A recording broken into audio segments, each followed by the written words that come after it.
Reglamentos de seguridad para la construcción y obras públicas, desde el artículo 105 al artículo 130. Artículo 105. Cables. Los cables utilizados para la sujeción y elevación de andamios emplearán un cálculo para comprobar su efectividad ante la rotura. Además, se realizará una inspección detenida y periódica antes de su uso para verificar su correcto funcionamiento. Artículo 106. Condiciones de trabajo. Para el montaje o desmontaje de andamios, solo se autorizará el acceso a los trabajadores encargados de estas operaciones, los cuales deberán en todo momento utilizar un medio de sujeción que los asegure. Además, no se deberá sobrecargar los andamios y se señalará la zona de montaje mediante carteles o cercas. Artículo 107. Reconocimientos y pruebas. Antes del primer uso de todo andamio, este será sometido a un reconocimiento minucioso o a una prueba de carga por los responsables de la obra, las cuales contarán con toda la seguridad y no sobrepasarán los pesos máximos permitidos. Estas pruebas se realizarán cada vez que exista una interrupción prolongada de trabajo. Artículo 108. Andamios sobre pórticos reticulares metálicos. Para este tipo de andamios, cada uno de los pórticos que sujeta la plataforma de trabajo deberá contar con rigidez, estabilidad suficiente y el enclavijamiento necesario entre sus tramos. Artículo 109. Andamios sobre vigas embolados. Los largueros de estos andamios serán preferentemente metálicos. Si no se cuenta con ellos, se podrá emplear largueros de madera escuadrada previamente verificada. La sujeción de la parte no volada de los largueros se efectuará por procedimientos que aseguren su total seguridad y estabilidad, ya sean estos anclados, afianzados o por contrapeso. Artículo 110. Andamios colgados.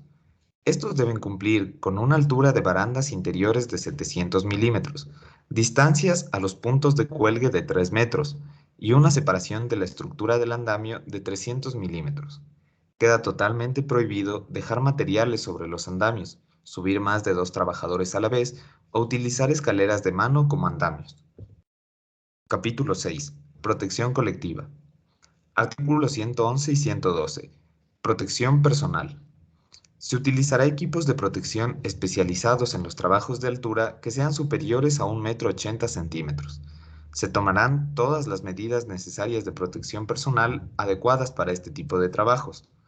Para la protección colectiva, se utilizará un sistema de protección colectiva contra caída de personas y objetos. Si las protecciones colectivas son retiradas temporalmente por cualquier motivo, estas volverán a ser colocadas inmediatamente. Artículos 113 y 114. Marquesinas y barandillas. Se colocarán marquesinas protectoras en las entradas y salidas de cada obra y en las zonas de circulación para evitar el riesgo de accidentes por caída de objetos. Artículo 115. Redes de protección. Estas redes deben de tener una resistencia capaz de detener 100 kilogramos desde 6 metros de altura. Sus materiales de fabricación deben ser resistentes y tener una flexibilidad adecuada.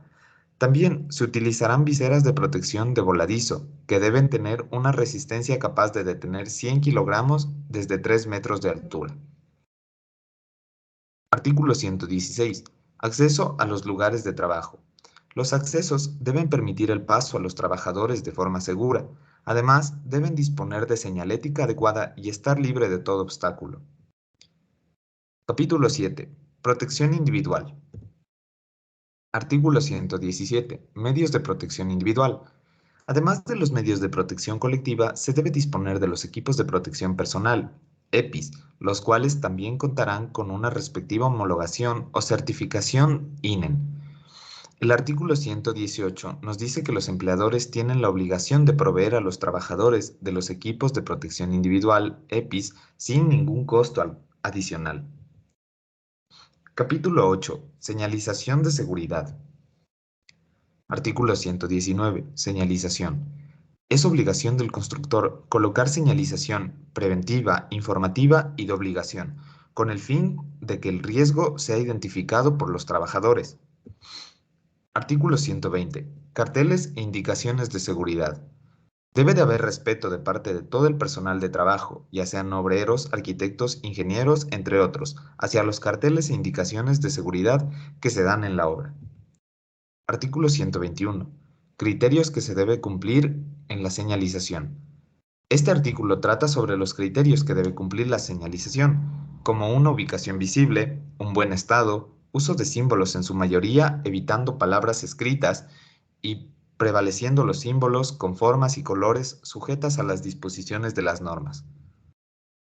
Artículo 122. Señalización para prevención de accidentes. La señalización para prevención de accidentes debe cumplir ciertos requisitos para su realización, como una óptima iluminación externa o ya sea una iluminación incorporada, de forma que se combinen las formas geométricas y los colores. Artículo 123. Cartelones o avisos preventivos. En los sitios de trabajo se deberán colocar cartelones o avisos preventivos acorde a su necesidad, ya sean señales de salvamento o socorro, señales de prohibición, avisos de equipos de lucha contra incendios, señales de prevención, señales de información obligatorias. Capítulo 8. Señalización para construcción o reparación de calles y carreteras. Artículo 124. Responsabilidad de constructores y contratistas. Es responsabilidad de los constructores obstaculizar lo menos posible el libre tránsito peatonal o vehicular, proporcionar y conservar accesos a todas las residencias o locales comerciales situados en el trayecto de la obra, planificar el trabajo para proporcionar seguridad en base a los principios fundamentales de construcción. Artículo 125. Señales de tránsito. Antes de ejecutar la obra, se elaborará una lista de artículos para la seguridad.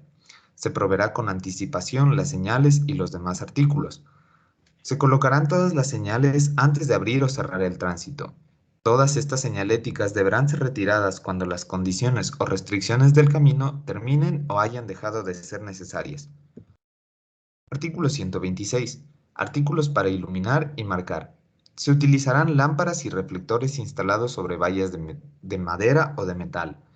También pintura reflectora que esté pintada sobre vallas de madera o de metal.